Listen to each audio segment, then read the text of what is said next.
I was in the ghetto, and then I was in Auschwitz, and I was survived two death marches from Auschwitz to Buchenwald, from Buchenwald to Theresienstadt in the last weeks of the war.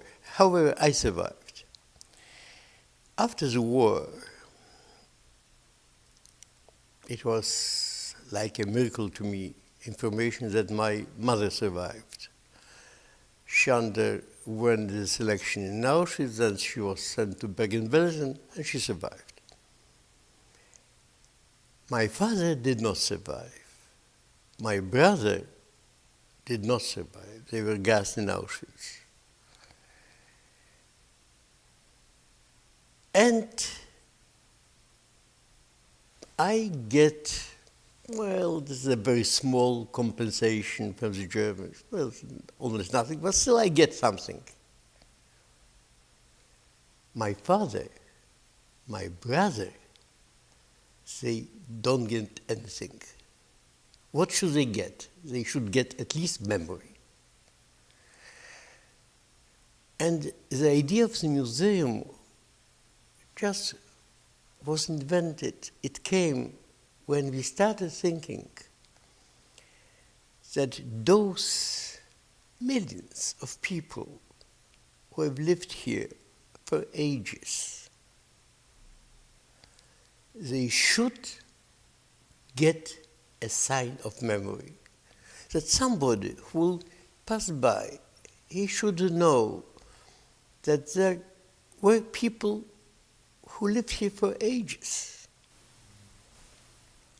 Powiedziano mi, podobno mój ojciec zginął na Umschlagplatzu, kiedy nie chciał wejść do pociągu. Krzyczał, że zostawił małą córeczkę i nie pojedzie nigdzie, i wtedy go zastrzelono na peronie. Natomiast moja mama prawdopodobnie zginęła w obozie w Poniatowie. Stąd wiem, że dostałam kiedyś list od pewnej pani z Izraela, list z pieczęciami lakowymi notariusza przyłożonymi. I ta pani mi opisała taką historię, że ona pracowała razem z moją mamą w zakładach Tebensa. To były zakłady, które takie, gdzie szyto mundury dla Niemców. A wiem, że zakłady Tebensa potem właśnie zostały zawiezione do Poniatowej, ludzie, którzy tam pracowali. No i ta pani mi opowiedziała właśnie o tym i powiedziała, że któregoś dnia przed tą fabryką Tebensa, przed wejściem stała moja mama ze mną na ręku, bo przychodziła do pracy z dzieckiem, tak jak zresztą wiele młodych matek, które tam były. Czasem te dzieci noszono w plecaku, podobno Niemcy przebijali te plecaki jakimiś szpicurkami. No w każdym razie dała mnie na ręce tej pani, która do mnie teraz napisała, no nie teraz, to już było 10 lat temu. Ja przez całe moje życie nie miałam żadnego kontaktu z Żydami. Znaczy przez większość życia, może tak. Wychowałam się w domu katolickim, w tradycji katolickiej, w kulturze polskiej. O Żydach nie miałam żadnego pojęcia przez większość życia. Dopiero mój mąż, który nie miał z Żydami pochodzeniowo nic wspólnego, ani z Żydami, ani z Cyganami, to on stawał na głowie, żeby mnie nauczyć, żeby mi coś powiedzieć. On zbierał książki, które mi przynosił do domu. Masz, przeczytaj. On mnie zaprowadził do synagogi po raz pierwszy. To chyba ja to właśnie opowiadałam. I ja tam chodzę jako delegat jakby mojej rodziny żydowskiej nieżyjącej, bo ich nie ma. Oni by tam chodzili, no ale nie mogą. Wobec tego ja jestem, jedna zostałam, więc chodzę za nich i za siebie. Ale ja nic tam nie znajduję dla siebie. Wszystko, co się tam dzieje w tej synagodze, jest dla mnie egzotyką. To nie jest moje. Marzę o tym muzeum, żeby ono wreszcie powstało. I żeby to nie było wreszcie Muzeum Holokaustu, bo tych jest dość, ale żeby to było Muzeum życia Żydów tu przez lata. I chciałabym, żeby moja córka, moje wnuki, ich dzieci w przyszłości, które przecież znają moją historię i następne pokolenia też ją będą znały, żeby oni mieli możliwość przyjścia do tego muzeum i zobaczenia, jak żyli Żydzi w Polsce, jak to było przez wieki, jakich mieli przodków. Myślę, że to byłoby cudowne, żeby wreszcie przestał to być temat tabu, żeby mówiło się wyłącznie o śmierci. Nikt tego nie chce słuchać, a szczególnie młodzi ludzie już mają dość, żeby wreszcie zaczęto mówić o życiu. Tak bym chciała.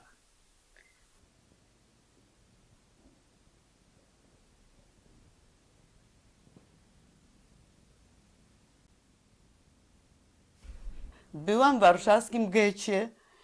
Udało nam się uciec z warszawskiego getta do Piask na wschód i pewnego dnia, kiedy ja wyszłam na wieś, żeby zdobyć trochę żywności, wyprowadzili wszystkich z getta do Bełżca.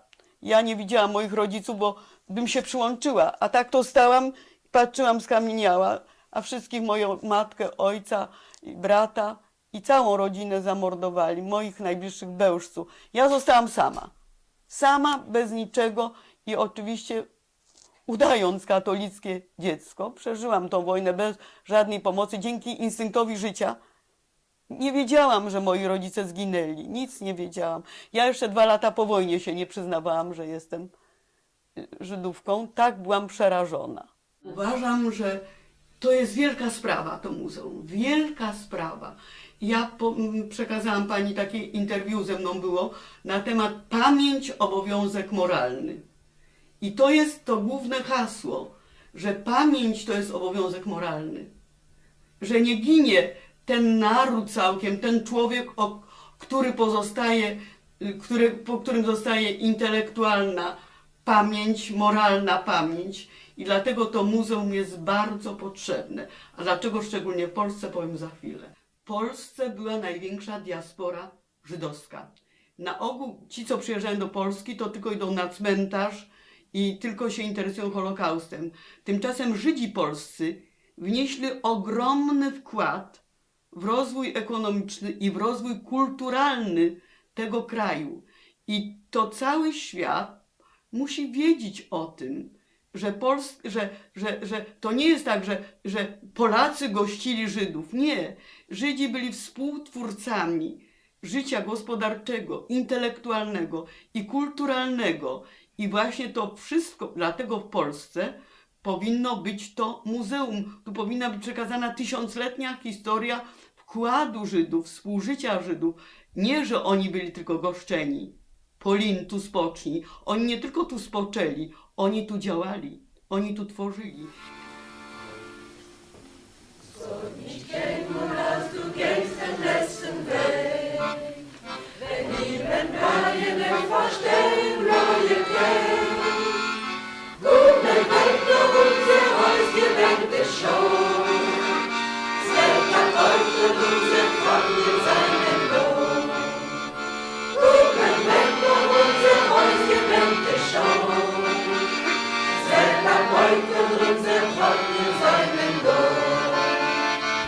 Il y a 60 ans, jour pour jour, les soldats de l'armée russe du maréchal Zhukov libéraient Auschwitz. Oui, le miracle se produit. Je suis libre. Mon calvaire, mon duel acharné avec le destin est terminé. Mais pourtant, ce n'est pas encore le happy end. Soudain, je me trouve face à un insupportable moment de vérité. Je prends conscience, vraiment pour la première fois, avec lucidité, parce que je ne souffre plus de cette condition hallucinante quand on a perpétuellement faim.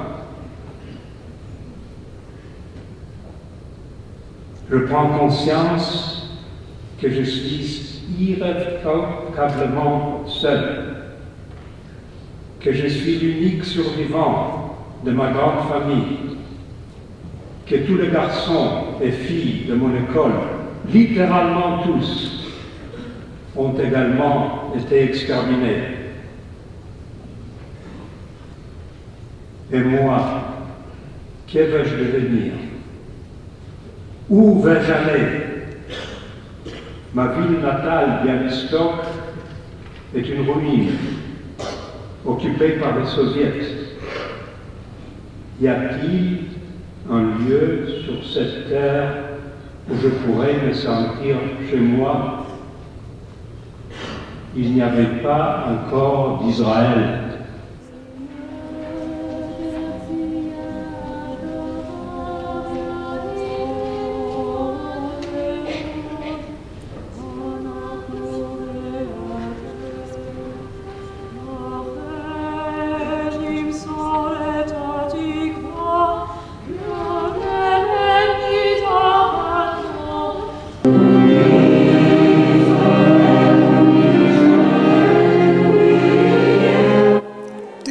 Polish money with you?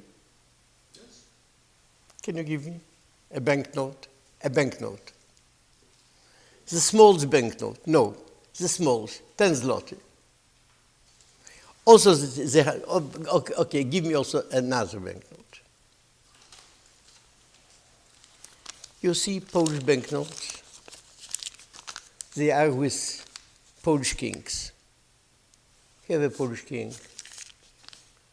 This is the first banknote with the first Polish king, Mieszko the First, who was the first Polish king. And then, if you reverse it, what you see? A coin. Just a symbol from those days. And if you look very carefully, you will see that the coin is in Hebrew letters. In Hebrew letters written in Arabic, because in those ways, in those times, they used to write it in this manner. Why? Because the first minters in Poland were Jews. So they put the coins, the first coins were also with Hebrew letters. So this is how the Jews entered into the landscape of Poland. If you take a Polish, I'm not sure whether you have it or not, anthology of literature. I did it. And then you have the best anthology of Polish literature. It is composed out of 180 names of Polish writers. And then I took the index. And I look, and I have a glimpse into the entry Jews. 125 times they are among 180 Polish writers. Bad or wrong, they are with good notation, they were bad. However, they are, because they were part of a landscape of this land, of this country. And whenever Polish kids il read the Polish literature, and this is their duty. They know that there was something like Jews in this landscape, and we want to tell them how it was, what were they like. So this is the idea of the museum.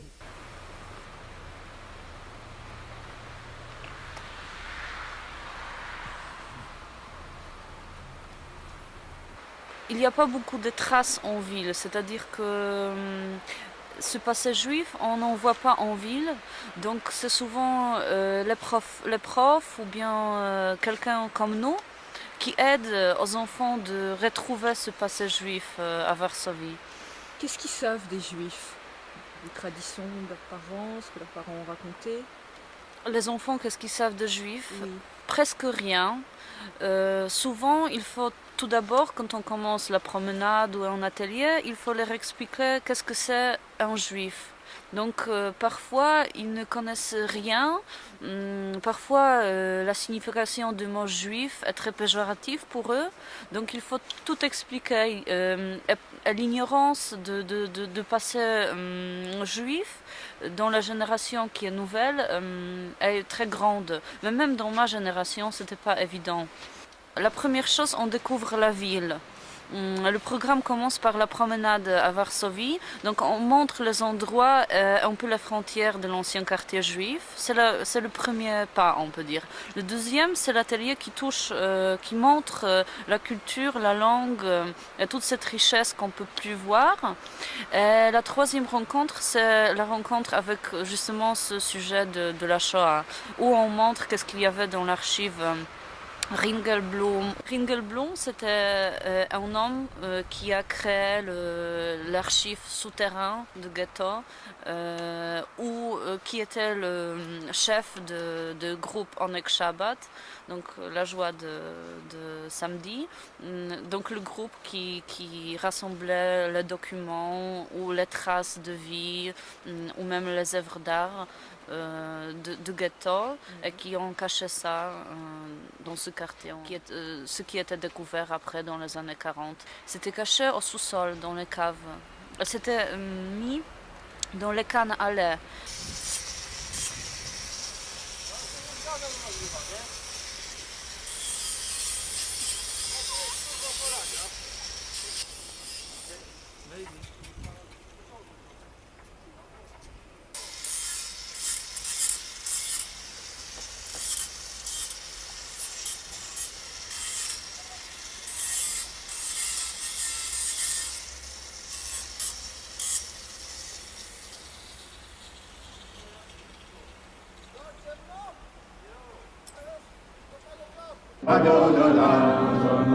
Hashem Allah, B'kerem kol, Yitzhi nivra, Le'el nasah, B'cherzo kol, Azay melech shemo nikra Adon Olam, V'hu echad, V'en sheni, L'ham shilo, L'ham vira Adon Olam, Baruch Adonai Eloheinu melech haolam, hamotzi lechem min haaretz, v'alel te'avod. Ouais, je crois que le musée, c'est une idée formidable et c'est une façon de changer les perspectives à l'étranger sur la situation des Juifs en Pologne. Parce que le musée fait compte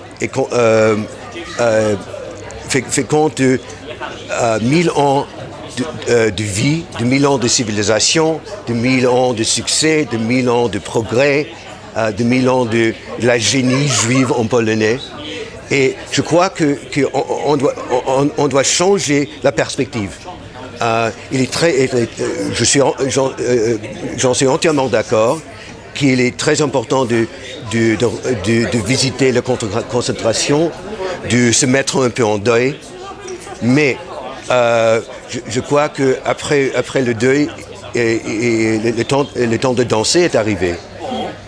Et le temps de vraiment de faire compte du miracle qu'il y a une recrudescence de la culture juive.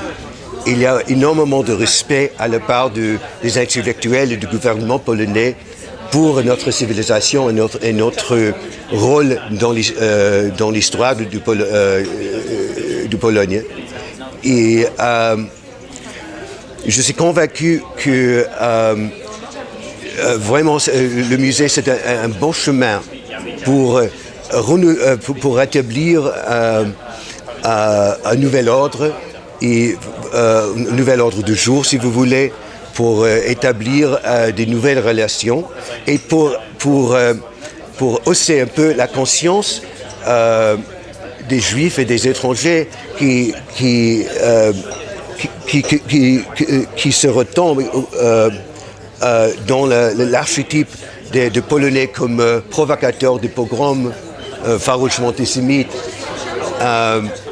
Et moi, je crois toujours que les moitiés vérités font beaucoup plus de dommages que les mensonges.